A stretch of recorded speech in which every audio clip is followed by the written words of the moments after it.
Friends, कैसन बानी आप लोग। SM टू लोग गीत वीडियो चैनल पे आप सबके बहुत बहुत स्वागत बा।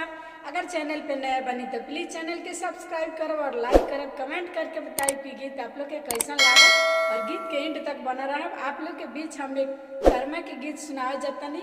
चढ़ाता भादा हुआ भैया लागी गईले हो आस।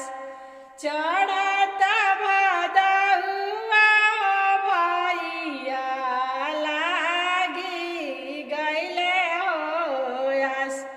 मचिया बैठला सीता सुंदर जोए नैहर के बाट।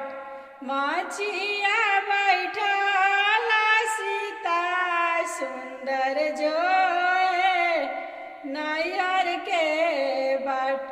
आज मोरे भैया हो चुनारिया लयन हो साथ। आज मोरे भैया हो चुनारिया लयन हो साथ। जुगे जुगे जिया भैया जनम भाभिए हवात।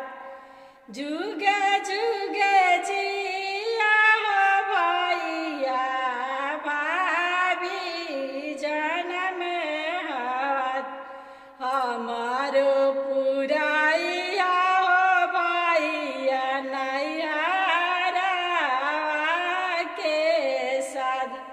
हमारा पुराइया भैया नैहरा के साथ।